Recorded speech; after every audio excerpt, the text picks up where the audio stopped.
प्रभु यीशु मसीह के नाम में आप सबको जय मसीह की। हम प्रभु यीशु मसीह के जीवन और उसके सेवकाई के बारे में अध्ययन कर रहे हैं। यह उसका चौथा भाग है। यदि आपने पिछले भागों को नहीं देखा है तो आप उसे भी देख सकते हैं। तो इस जो चौथे भाग में हम आज प्रभु यीशु मसीह के जो जन सेवा की तैयारी उसने कैसे की उसके बारे में हम अध्ययन करेंगे। जन सेवा के लिए प्रभु यीशु मसीह की तैयारी। उससे पहले हम देखते हैं यूहन्ना बपतिस्मा देने वाले की गतिविधि के बारे में हम देखते हैं। उसने क्या काम किया उसके बारे में हम देखते हैं। इस्राएल के इतिहास में यह एक ऐसा समय था जब इस्राएल के लोग परमेश्वर के जो भविष्यद्वक्ता की आवाज को सुनने के लिए तरस रहे थे। करीब लगभग 400 साल तक कोई भी भविष्यद्वक्ता इस्राएल में नहीं हुआ। लोग इस भविष्यद्वक्ता की आवाज सुनने के लिए तरस रहे थे, विलाप कर रहे थे कि हम भविष्यद्वक्ता की आवाज को सुनना चाहते हैं, लेकिन कोई भी आवाज को नहीं सुने। लेकिन अचानक से यहूदिया के जंगल में यूहन्ना बपतिस्मा देने वाले का गर्जन भरा शब्द सुनाई देता है, जिसमें वह परमेश्वर की ओर से एक जरूरी संदेश को लोगों तक पहुंचाता है। वो बोलता है कि मन फिराओ क्योंकि स्वर्ग का राज्य निकट आ गया है। यहूदी लोगों में एक उत्साह का संचार हो जाता है कि चलो एक भविष्यद्वक्ता आ गया है। वो परमेश्वर के संदेश को उन लोगों के बीच में लाता है। हम देखते हैं उस समय यीशु मसीह है वो नासरत में एक बढ़ाई के रूप में काम करते हुए बढ़ रहा था, लेकिन उसका एक संबंधी था, उसका एक रिश्तेदार था जिसका नाम था यूहन्ना बपतिस्मा देने वाला। वो जंगलों में रहा करता था और एक सन्यासी की तरह वो अपने जीवन को जी रहा था और परमेश्वर के वचन पर वो मनन कर रहा था। परमेश्वर के साथ उसका एक गहरा संबंध था। परमेश्वर की आवाज को वो सुन रहा था और वह एक परमेश्वर का नाजीर था और अपने आप को परमेश्वर के नाजीर के रूप में वो ढाल रहा था। परमेश्वर के एक नाजीर किस तरीके से परमेश्वर की उपस्थिति में रहता, किस तरीके से वो अपने जीवन को जीता, इसके बारे में वो बहुत अच्छे तरीके से अपने जीवन को ढाल रहा था, अपने जीवन को उसके अनुरूप बना रहा था। हम देखते हैं पुराने समय में भविष्यद्वक्ता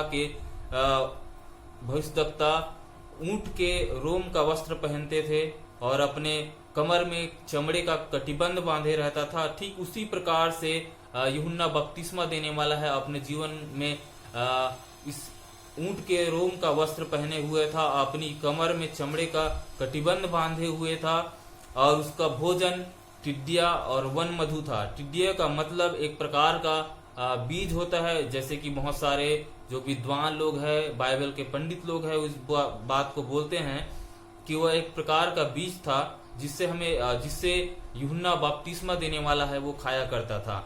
इससे हम जानते हैं कि यूहन्ना बपतिस्मा देने वाला एक शाकाहारी मनुष्य था। वह अपने जीवन को एकांत में जी रहा था और परमेश्वर के साथ में उसकी सहभागिता थी, परमेश्वर के साथ में उसका बातचीत करना था और वह परमेश्वर से अपने पीढ़ी के लिए एक संदेश को प्राप्त किया और संदेश को प्राप्त करने के बाद में वह यर्दन के आसपास के इलाकों में गया और जैसे हम जानते हैं कि यूहन्ना बपतिस्मा देने वाला है वो माँ के गर्भ से ही पवित्र आत्मा से परिपूर्ण हो गया था, पवित्र आत्मा से भरा हुआ एक व्यक्ति था और वह जंगल से निकलकर यर्दन के आसपास के इलाकों में जो लाल समुद्र के आसपास में था वहां पे आता है और परमेश्वर के वचन का वो प्रचार करता है। परमेश्वर से जो संदेश को प्राप्त किया था उसके बारे में वह प्रचार करना शुरू करता है और बहुत सारे जो उस समय के समुदाय के लोग थे उसके पास में बपतिस्मा लेने के लिए आने लगे, क्योंकि यूहन्ना बपतिस्मा देने वाले ने बोला था कि मन फिराओ क्योंकि स्वर्ग का राज्य निकट आ गया है। और बहुत सारे लोग उसके पास में आते थे और बपतिस्मा यूहन्ना से प्राप्त किया करते थे। यूहन्ना बड़े कड़े शब्दों में लोगों को बोलता था और लोग उसके प्रचार है, उसकी जो बात है उस पर वो ध्यान दिया करते थे। परमेश्वर के वचन को वो लोग सुनते थे। पर जो यूहन्ना बपतिस्मा देने वाला है उसके बारे में उसका जो संदेश है वो दो प्रकार का था। पहला संदेश पहला संदेश पश्चाताप का था उसने प्रचार किया कि सभी को एक नैतिक नवीनीकरण की जरूरत है, क्योंकि उस समय के यहूदी लोग कपट और सामाजिक अन्याय से भरे हुए थे। उनके मनों में कपट था और उन्हें मन फिराव के योग्य फल लाने की जरूरत था। और यूहन्ना बपतिस्मा देने वाले ने उनसे कहा, यदि तुम मन नहीं फिराओगे तो परमेश्वर का क्रोध तुम्हारे ऊपर में जरूर आएगा। तो पहला संदेश था पश्चाताप का।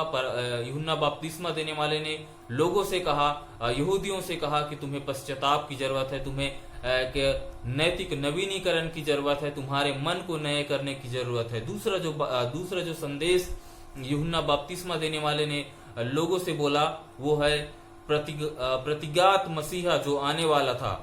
और वो बोला कि स्वर्ग का राज्य निकट आ गया है, प्रभु का मार्ग तैयार करो। जो मसीहा जो आने वाला था वो अब आने वाला है। वो यही बोलता है कि प्रभु का मार्ग तैयार करो। जब कोई व्यक्ति आने वाला रहता है तो हम जैसे देखते हैं कि बड़े बड़े मंत्री लोग जब अपने रास्ते से गुजरने वाले लोग रहते हैं तो जो पुलिस वाले लोग हैं जो आवाज के साथ में लोगों को हटाते जाते हैं कि कोई आ रहा है, वैसे उसी रीति से हम देखते हैं उससे भी बढ़कर, क्योंकि ये जगत का प्रभु यहाँ से प्रभु आने वाला था, इसलिए यूहन्ना बपतिस्मा देने वाला परमेश्वर की आवाज बन के वो लोगों को तैयार करता है कि प्रभु का मार्ग तैयार करो, क्योंकि प्रभु जल्दी आने वाला है। ये संदेश को वो सुनाता है। दूसरे लोग जो आराधनालय से दूर थे, जो लोग परमेश्वर से दूर थे, परमेश्वर की आराधना करने की स्थान से दूर थे, वे जैसे चुंगी लेने वाले पापी लोग और बहुत सारे ऐसे लोग जो पाप में पड़े हुए थे, वे लोग भी यूहन्ना के प्रचार को सुनकर स्तब्ध रह गए कि कैसे ये व्यक्ति बड़े सामर्थ्य के साथ में, बड़े शक्ति के साथ में ये प्रचार करता है। हमने तो कभी ऐसा नहीं सुना है किसी को। शास्त्री और जो धर्म गुरु है वो लोग तो बड़े शांति के साथ में प्रचार करते हैं, लेकिन ये व्यक्ति कैसे कड़े शब्दों का इस्तेमाल करके प्रचार करता है। इसके प्रचार में एक सामर्थ्य है। वैसे लोग इस बात को जानते हैं क्योंकि बहुत सारे लोग इसराइल के छुटकारे की बाढ़ जो रहे थे, यहूदी लोग इसराइल के छुटकारे की बाढ़ जो रहे थे, और सभी लोग उस समय के जो लोग हैं वो लोग इसराइल के छुटकारे की बाढ़ जो रहे थे, क्योंकि इसराइल उस समय संकट में था। और हम देखते हैं लोग परमेश्वर के राज्य में प्रवेश करने के लिए लोग उस समय तैयार नहीं थे। तो और वे लोग सोचते थे कि हम तो अब्राहम के संतान हैं, हमें मन फिराने की क्या जरूरत है, हम अब्राहम के वंश के लोग हैं, इसलिए हमें मन फिराने की जरूरत नहीं है। लेकिन यूहन्ना बपतिस्मा देने वाला उन लोगों को बोलता है कि तुम्हें मन फिराने की जरूरत है, चाहे तुम कोई भी अब्राहम के संतान हो या कोई भी के संतान क्यों ना हो, आपको मन फिराने की जरूरत है। क्योंकि उस समय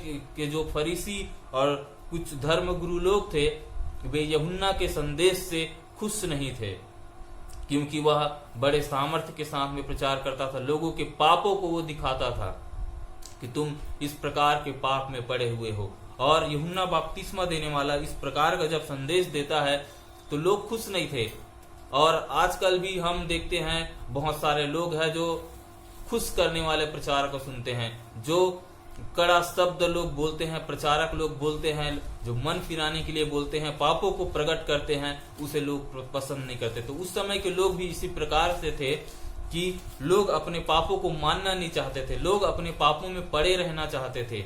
लेकिन यूहन्ना बपतिस्मा देने वाला बोलता है कि तुम्हें मन फिराने की जरूरत है, और मन फिराओ और परमेश्वर के राज्य में प्रवेश करो। जब यह संदेश नासरत में पहुंचा जहां पे यीशु था, लूका 3 अध्याय का 23 पद में हम इस बात को देख सकते हैं। सामान्यतः यहूदी धर्म गुरु लोग थे, वे 30 वर्ष की उम्र में अपने जो सेवाकाई है उसको आरंभ किया करते थे। जब यीशु यह जाना कि यूहन्ना लोगों को मसीह के आगमन के लिए तैयार कर रहा है, तो यूहन्ना लोगों को तैयार कर रहा है मसीह के आगमन के लिए, तो यीशु भी यरदन नदी के पास में आया जहां पर और भी लोग यूहन्ना बपतिस्मा देने वाले से बपतिस्मा ले रहे थे। हम देखते हैं यूहन्ना जो गर्जन का शब्द था उसका थोड़े समय के लिए वो गर्जन सा शब्द उसका धीमा पड़ गया, क्योंकि और लोग थे जो बपतिस्मा ले रहे थे वो पापी लोग थे, वो मन फिराने के लिए आ रहे थे, लेकिन यहाँ पे परमेश्वर का पुत्र स्वयं एक पाप रहित मनुष्य, जो परमेश्वर एक मनुष्य रूप धारण करके यहाँ पे आया। और देखते हैं वो पाप रहित मेमना जब यूहन्ना के पास में आता है तो यूहन्ना बोलता है, हे प्रभु, मुझे आपसे बपतिस्मा लेने की जरूरत है। वो दूसरों को बपतिस्मा, मन फिराव की बपतिस्मा दे रहा था। वो खुद अपने पापों को वो जाना, अपने पापों को वो पहचाना कि वो भी एक पापी मनुष्य है और एक उसे भी बपतिस्मा की जरूरत है। यीशु मसीह ने उससे बोला कि हमें इसी रीति से सारी धार्मिकता को पूरा करना है, और यूहन्ना बपतिस्मा देने वाले ने यीशु मसीह को बपतिस्मा दिया। तो जब हम देखते हैं कि ये एक पाप रहित मनुष्य पापी व्यक्ति से बपतिस्मा क्यों लिया, ये बहुत सारे कारण हो सकते हैं, उसमें हम नहीं जाएंगे, अभी उसे हम नहीं देखेंगे। बल एक कारण, एक या दो कारण मैं बताता हूँ। सबसे पहला जो कारण है वो अपने आप को पापियों के साथ में पहचान करवाना चाहता था। वो पापियों के साथ में वो गिना गया, ऐसा हम बाइबल में पढ़ते हैं कि वो पापियों के साथ में गिना गया। जो दूसरा है वो जब वो यीशु मसीह बपतिस्मा लेता है तो पिता, पुत्र और पवित्र आत्मा, ये त्रिएक परमेश्वर वहां पे उपस्थित होते हैं। ये बहुत जरूरी बात हम वहां पे देखते हैं। इस बपतिस्मा के तुरंत बाद जब यीशु मसीह के परीक्षा के बारे में हम बाइबल में देखते हैं कि यीशु मसीह का परीक्षा हुआ और शैतान जो इब्लिस है उसने उसकी परीक्षा किया। जब यीशु मसीह 40 दिन का उपवास था और 40 दिन और रात उपवास था, तो शैतान आके उसकी परीक्षा करता है। और हम देखते हैं बाइबल के जो अन्य पुस्तकें हैं, जैसे लूका है और मरकुस है, वहां पे लिखा है कि शुरुआत से ही 40 दिन के पहले दिन से ही शैतान उसकी परीक्षा करता रहा, ऐसा हम उसमें देखते हैं। लेकिन जो मत्ती है उसमें इस बात को हम नहीं देखते हैं। 40 दिन और रात निराहार रहा, तब परखने वाले ने यीशु मसीह के पास में आके उसकी परीक्षा की, ऐसा हम मत्ती रचित सुसमाचार में देखते हैं। तो जब हम देखते हैं तो यीशु मसीह का जो परीक्षा है वो एक रेगिस्तान, मतलब क्या जंगल में हुआ। वह जंगल में, जिसे इंग्लिश में डिजर्ट बोलते हैं, वहां पे वो जो जंगल है जहां पे यीशु मसीह का जो परीक्षा हुआ वो 35 मील लंबा था, 15 मील चौड़ा था। तो एक बहुत बड़ा जगह था, बहुत अच्छे जगह में वो फैला हुआ था, जहां पे वो जगह बहुत ही गर्म था। और हम देखते हैं वो पीले पीले जो बालू है, रेत है, उससे वो भरा हुआ जगह था। और पत्थर था वहां पे, जो छोटे छोटे पत्थर हुआ करता था वो पत्थर वहां पे था। और 40 दिन के उपवास के बाद में यीशु मसीह एक मानसिक वेदना से जब गुजर रहा था, जैसे हम पुस्तकों में देखते हैं, बहुत सारे विद्वान लोग बोलते हैं, और बाइबल में भी हम इस बात को देखते हैं। और मरकुस और लूका कहता है कि वह 40 दिन तक उसकी परीक्षा होता रहा। तो 40 दिन तक उसकी परीक्षा होता रहा, तो बहुत सारी परीक्षाएं उसके साथ में हुआ होगा और बहुत सारी बातें से वो गुजरा होगा। मरकुस में हम देखते हैं कि वह वन पशुओं के साथ में रहता था और स्वर्गदूत आके उसकी सेवा किया करते थे। तो ये जो परीक्षा है उसमें हम मुख्यतः 3 जो बात है उसको देखते हैं। 3 टेम्पटेशन या परखना या परीक्षा उसका हुआ। पहला जब हम देखते हैं मत्ती रचित सुसमाचार 4 अध्याय, तब 3 पद से, तब परखने वाले ने पास आकर उससे कहा, यदि तू परमेश्वर का पुत्र है तो कह दे कि ये पत्थर रोटी बन जाए। तो यीशु ने उत्तर दिया, लिखा है, मनुष्य केवल रोटी ही से नहीं परंतु हर एक वचन से जो परमेश्वर के मुख से निकलता है जीवित रहेगा। पहला जो परीक्षा है यीशु मसीह का, वो उसके व्यक्तित्व के ऊपर में है। बोलता है, शैतान उससे बोलता है, यदि तू परमेश्वर का पुत्र है तो इन पत्थरों से कह दे कि रोटी बन जाए। तो उसके जो व्यक्तित्व है व्यक्तित्व के ऊपर शैतान ये निशाना साध रहा है कि यदि तू परमेश्वर का पुत्र है तो तेरे लिए कोई भी काम कठिन नहीं है। 40 दिन से उपवास है, यदि उपवास के कारण इस रेगिस्तान में या इस जंगल में मर गया तो अपनी सेवकाई को कैसे करेगा। तो बेहतर है आपके लिए कि आप इन पत्थरों को बोलो कि वे रोटी बन जाए और उसे खा के आप अपनी भूख को मिटाओ और जीवित रहो और परमेश्वर के सेवकाई में आगे बढ़ना। तो ये एक अच्छा सलाह दिखता है जो शैतान ने यीशु मसीह को दिया, लेकिन यीशु मसीह बोलता है कि मनुष्य केवल रोटी ही से नहीं परंतु परमेश्वर के मुख से निकलने वाले हर एक वचनों से भी जीवित रहता है। मेरे प्रियो, हम इस तलाब में 3 प्रकार के खतरे को हम देखते हैं। उसके व्यक्तित्व की जांच हो रहा था, उसके पुत्रत्व, जो यीशु मसीह बोलता है परमेश्वर का पुत्र है, वो सही है या नहीं है, उसको वो जांच करता है। इसमें परीक्षा में एक दूसरी बात, सबसे पहले तो उसके व्यक्तित्व पर निशाना साधता है। दूसरा जो बात है, उसकी परीक्षा करने के द्वारा हम देखते हैं कि आत्मिक सामर्थ्य को एक छोटे से कार्य के लिए इस्तेमाल करने को शैतान बोलता है। तो ये सारी बातें हम उस जगह में देखते हैं। और तीसरा जो बात है वो एक क्या बोलना चाहिए, टेम्पटेशन जो वो फेस कर रहा था, जो परीक्षा वो फेस कर रहा था, उसमें वो विक्ट्री को, जो विजय है उसको प्राप्त करने के लिए वो शैतान है उसे बोल रहा था कि यदि तू जिंदा रहेगा तो परमेश्वर के काम को कर पाएगा। यदि वो जो यीशु मसीह है वो हार जाता है इन बातों के कारण, तो बहुत सारी जो उसके सेवक आई है वो आगे नहीं बढ़ पाता। तो हम देखते हैं कि परमेश्वर जब उसका परीक्षा हुआ यीशु मसीह का, तो उसने उस पर जय प्राप्त किया। जो सेकंड जो परीक्षा है उसके बारे में हम देखते हैं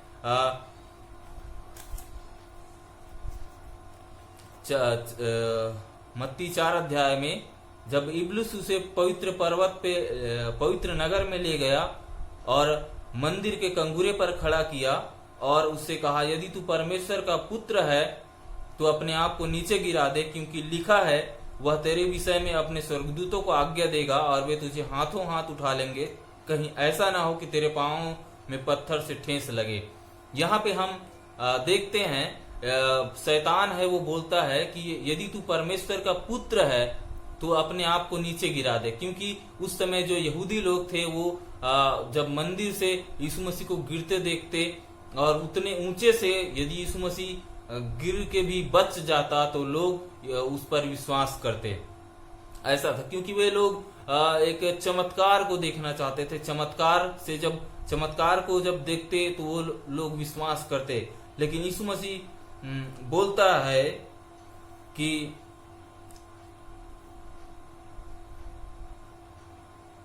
उसने कहा कि तू प्रभु अपने परमेश्वर की परीक्षा न कर। तो उसके बाद में तीसरा जो परीक्षा है वो आता है, वो बोलता है कि यदि तू गिरकर मुझे प्रणाम करे, शैतान यीशु मसीह को बोलता है कि यदि तू गिरकर मुझे प्रणाम करे तो यह सब वस्तुएं तुझे दे दूंगा। हम जब लूका में पढ़ते हैं तो वो पल भर में सारी दुनिया को वो यीशु मसीह को दिखा देता है पर्वत पे ले जाके, और उसे बोलता है यदि तू मुझे गिर के प्रणाम करे। एक छोटा रास्ता वो यीशु मसीह को दिखाना चाहता है कि यदि तू गिर के प्रणाम करे तो जो चीज तू चाहता है वो सब कुछ मैं तुझे दे दूंगा। लेकिन यीशु मसीह बोलता है कि ये जो चीजें हैं वो मुझे आपसे नहीं चाहिए, और हमें परमेश्वर की परीक्षा नहीं करना है। हमें केवल परमेश्वर को ही प्रणाम करना है, कोई दूसरे को प्रणाम नहीं करना है। तो यीशु मसीह अपने जो परीक्षा है उसमें परमेश्वर के वचनों का इस्तेमाल करता है, और बहुत बार जब हमारा परीक्षा होता है तो हमें भी वचनों का इस्तेमाल करना चाहिए। और ये यीशु मसीह अपने जो परीक्षा है उसमें सफल रहा और अंत में परमेश्वर के स्वर्गदूत आके उसकी सेवा करने लगे। तो यीशु मसीह भूखा था, प्यासा था, वो सब कुछ कर सकता था जो शैतान ने उसे बोला, लेकिन वो नहीं किया। परमेश्वर के इच्छा पे वो चलता रहा और परमेश्वर की इच्छा को उसने पूरा किया। तो जब हम परीक्षा में पढ़ते हैं, परीक्षा हमारे जीवन में आना सहज है। जब हम आत्मिक रूप से भरे रहते हैं तब शैतान आके परीक्षा करता है और बहुत बार लोग गिर जाते हैं, लेकिन हमें गिरना नहीं है। परीक्षा में जब हम उपवास करते हैं, प्रार्थना करते हैं, सब कुछ करते हैं, तो हमारे पास में भी परीक्षा होता है, हमारा भी परीक्षा होता है कि हम कुछ ऐसे चीज करें जो परमेश्वर के वचन के खिलाफ है। लेकिन हमें उन बातों को नहीं करना चाहिए, परमेश्वर के खिलाफ में हमें नहीं जाना चाहिए, हमें पाप में नहीं गिरना चाहिए। परीक्षा होना सहज है, लेकिन परीक्षा में गिरना ये दूसरी बात है। परीक्षा में गिरना नहीं है, हमें किसी प्रकार के पापों में पड़ना नहीं है। और शैतान आजकल आंखों की अभिलाषा, जीविका का घमंड, ये सारी बातें और डालता है लोगों के मन में और लोग गिर जाते हैं। मेरे प्रियो, हमें गिरना नहीं है, हमें परमेश्वर के रास्ते में बने रहना है, ताकि जो परमेश्वर हमसे जो करना चाहता है, हमारे जीवन के द्वारा जो सेवकाई होने वाला है, उसमें हम आगे बढ़ सके। और ऐसा नहीं है कि जब हम परीक्षा में पढ़ते हैं तो यीशु मसीह हमारे यीशु मसीह का परीक्षा सबसे पहले हुआ है। वो जानता है कि हमें परीक्षा में वो स्थिर रख सकता है। यदि हम उस पर विश्वास करते हैं तो वो परीक्षा में स्थिर रख सकता है। तो परीक्षा का होना सहज है, लेकिन हम ये जो परीक्षा है उससे बहुत बातें सीख सकते हैं। जैसे हमने देखा भी है कि हमें आत्मिक रूप से हमेशा मजबूत रहना है, परमेश्वर के वचनों में बने रहना है, परमेश्वर के जो वचन है उसके अनुसार से हमें शैतान के साथ में लड़ना है, तो अब तभी हम जीत सकते हैं। और यदि हम कोई दूसरा हथकंडा अपनाते हैं, दूसरा रास्ता अपनाते हैं, तो शायद हम हार जाएंगे, हम परमेश्वर के जो राज्य में काम नहीं कर पाएंगे। तो इसलिए जब भी हमारा परीक्षा होता है, हम परमेश्वर से प्रार्थना करते रहे। जब हम संकट और मुसीबत में पड़ते हैं, परमेश्वर से प्रार्थना करते रहे, परमेश्वर की बाढ़ जोहते रहे, और परमेश्वर निश्चय हमें जयवंत करेगा। तो प्रभु इस अध्ययन के द्वारा हम सबको आशीष दे। आगे के अध्ययन में हम और भी बहुत सारी बातें सीखेंगे। तो प्रभु ये जो वचन है उसके द्वारा आप सबको आशीष दे। सबको जय मसीह की।